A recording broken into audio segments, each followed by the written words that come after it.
మీద పేలుడు ధాటికి కూడా మొత్తం ఆ చాందనీ చౌక్ మెట్రో స్టేషన్ ఉన్నటువంటి పరిసర ప్రాంతాల్లో ఎర్రకోట గేట్ నెంబర్ 1 ఏదైతే ఉందో మెట్రో స్టేషన్ దగ్గర బాడీస్ ఛిద్రమైనటువంటి పరిస్థితి. పేలుడు దాటికి వాహనాలు కూడా ముక్కలు ముక్కలు తునాతునకలు అయ్యాయంటే అర్థం చేసుకోవచ్చు.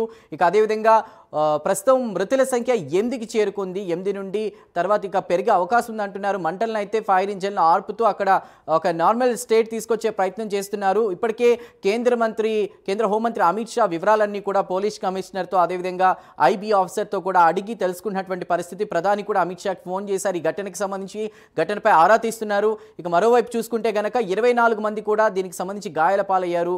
వాళ్ళకి ఎల్ఎన్జీసీ హాస్పిటల్ ఏదైతే ఉందో అక్కడ ట్రీట్మెంట్ అందుతున్నటువంటి పరిస్థితి. సో ఎక్కడికక్కడ కూడా సహాయక చర్యలు అయితే కొనసాగుతున్నాయి. ఒక ఇన్సిడెంట్ ఎవరు అనుకోని ఇన్సిడెంట్ అయితే అక్కడ జరిగింది. మొత్తం మీద ఉదయం నుంచి కూడా ఉగ్రవాద కదలిక అన్నీ కూడా మనం ప్రైమ్ నైన్లో వరుసగా కథనాలు చూస్తూ వస్తున్నాం. ఈ నేపథ్యంలో ఇప్పుడు ఢిల్లీలో మనం అనుకుని ఒక సంఘటన జరిగింది. ఇప్పటికైతే 8 మంది మృతి చెందారు. మృతుల సంఖ్య పెరిగే అవకాశం ఉందని కూడా చూస్తూ ఉన్నారు. అంటే మంటలను అయితే ఆర్పిన తర్వాత ఇంకొంచెం క్లియర్ కట్ ఇన్ఫర్మేషన్ వచ్చే అవకాశం ఉంది. సో ఈ నేపథ్యంలో కూడా ఢిల్లీ వ్యాప్తంగా హై అలర్ట్ ప్రకటించారు. ఢిల్లీతో పాటు ప్రధాన నగరాలైన ముంబై అటు హైదరాబాద్లో కూడా తనిఖీలు అవన్నీ కూడా కొనసాగిస్తున్నారు. ఏమైనా ఇంటర్లింక్స్ ఉన్నాయా లేదా అక్కడ వ్యక్తులతో అంటూ కూడా ఆరా తీస్తున్నటువంటి పరిస్థితి. సో ఎవరికైనా ఎలాంటి అనుమానం ఉన్నా కూడా డైల్ 100కి ఫోన్ చేయాల్సిందిగా సిపి సజ్జనార్ చెప్తున్నటువంటి పరిస్థితి. ఇక ఎర్రకోట దగ్గర అయితే ప్రస్తుతం ఒక కన్ఫ్యూజన్ స్టేట్ అయితే నెలకొంది.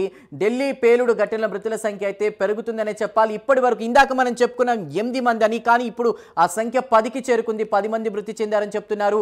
పలువురికి గాయాలయ్యాయి. కార్లలో పేలుడు చోటు చేసుకుంది.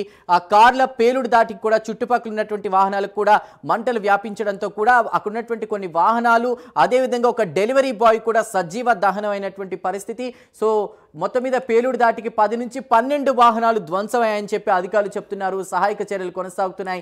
ఫైర్ సిబ్బంది ఎక్కడికక్కడ కూడా ఇంకా ఏమైనా మంటలుంటే వాటిని ఆర్పే ప్రయత్నం చేస్తున్నారు. ఆ చుట్టుపక్కల వాళ్ళు ఎవరైనా ఉన్నారేమో అన్న ఇదిలో కూడా చాలామంది అక్కడికి చేరుకున్న కొంతమంది జనం ఎవరైతే ఉంటారో అక్కడ రిలాక్స్ అవుతూ కొంతమంది ఉంటారు. వాళ్ళందరూ కూడా వెతుక్కుంటున్నటువంటి పరిస్థితి. సో ఆర్తనాదాలు, ఒక గందరగోళ సిచ్యువేషన్ అయితే అక్కడ నెలకొంది. సో ఆ వివరాలు అవన్నీ కూడా పోలీసు అధికారులు కొద్దిసేపటి క్రితమే తెలియజేస్తూ ఉన్నారు. ఇటు కేంద్ర హోంమంత్రి అమిత్ షాకి కావచ్చు, మోదీకి కూడా ఈ ఘటనకు సంబంధించిన వివరాలు కూడా ఆరా తీస్తుంటే వాళ్ళకి చెప్తూ ఉన్నారు. ఏది ఏమైనా సాయంత్రం 6:45 నుంచి 55 నిమిషాల్లో కూడా ఈ ఘటన చోటు చేసుకుంది. సో ఎర్రకోటలో పేలుడు దాటి కూడా వాహనాలు ధ్వంసం అవడంతో కూడా ఒక గందరగోళ వాతావరణం అయితే నెలకొంది. ప్రస్తుతం దానికి సంబంధించిన అప్డేట్స్ అందించడానికి అయితే